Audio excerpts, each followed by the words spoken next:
Hey everybody, this is Roger. I hope we are streaming. Just had to shut off a phone call that is probably spam. And here we're looking at, dear Lord, I have no idea what we're looking at. Just kidding. I'm going to activate that drawing. It's kind of hard with TOS here to do this. Trading view would be a little bit easier, but this is supposed to be, should be roughly the first fair value gap from yesterday, Monday. And the first fair value gap today is really hard to even see here. Um, it was very, very minor, and I don't want to say it didn't come into play because, I mean, you could argue that it did, um, although it kind of, shot through it a bit. So we had a big gap today, and of course, this is the all the different things that I do put on here from ICT and um, well, shucks, it's gonna make it hard. Is that better or not? I don't know. Let's me take a peek. It might be, I don't know, maybe that's too hard to see. Um, is that better? Okay, from both ICT and Patrick Wieland. Patrick Wieland, we're talking the pivot points and the VWAP.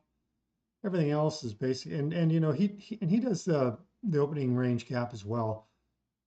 We got the RTH close up here. He does it slightly differently. I use the 414 candle according to ICT, basically 415 close as opposed to the 4 o'clock close.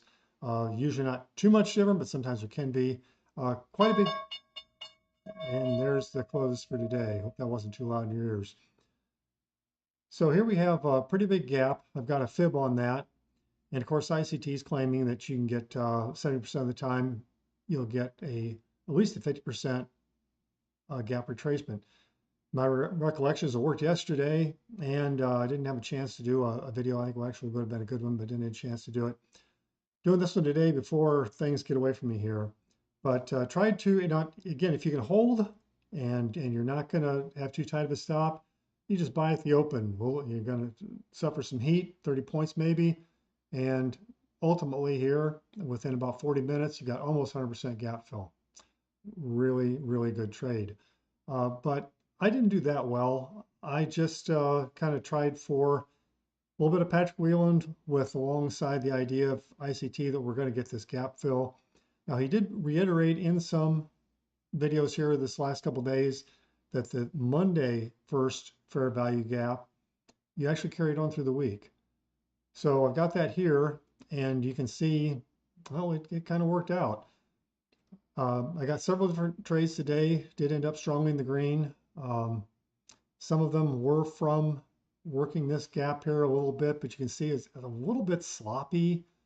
But here, I mean, you could take some scalps or, hang on to it. Eventually, you're well rewarded. I want to point out here, not only do we have VWAP bouncing off here for the Patrick Wieland fans, here we have, I guess, conflagration.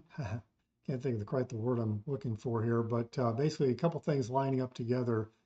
And we have both this Monday first presentation for value gap and VWAP. And boy, that was a nice trade. I took a piece of it, did not get all of it. I actually did get out right near the peak. I was not betting on 100% gap close because I know a lot of times it leaves some out. But anyway, you can see then it comes down here, same thing, almost back down there, both VWAP, which is almost vertical lined up with the top of that fair value gap, bounces nicely again, and just kind of chops around. And then towards later in the day, we go back through it. London sell side held it up here and here, just a little bit of a spike through here, session open, still below there. Really nice move. Not sure if there's anything else going on. Didn't really see any news or anything going on. And then towards later in the day, I mean, we had that full gap close, really big run up. Again, not really sure what's going on. I was not trading at that point, partly because I just really don't want to give back what I made in the morning. Don't want to go red after I've been green, et cetera, et cetera. So that's all a possibility. But if you are following the ICT 2024 mentorship and tried to trade accordingly, I'm not recommending that. I'm just saying this is what I'm trying to do and what I did. actually worked out pretty well. And I'll go ahead and take that fib off of here. As it's pretty much been covered. But we'll be doing this again tomorrow. You can see the new day opening gap was basically nothing. The open and close were on top of each other. I think it was like 3/4 of a point. Nonetheless, it still can be a draw though, according to ICT. So, but anyway, you can see where these pivot points did play a role. And again, the pivot points on TradingView with Patrick Wieland will be a little bit different sometimes. VWAP might be a little bit different. In general, though, and that's why I'm not trying to be as precise as ICT with my entries and exits, because I know some of these things aren't as precise. Maybe he uses TradingView also. So anyway, I hope that's been of some kind of help. Give it a thumbs up, subscribe. You'll see more of these videos, and I hope to be doing this every day. And we will talk to you soon. Hope you guys have a great one.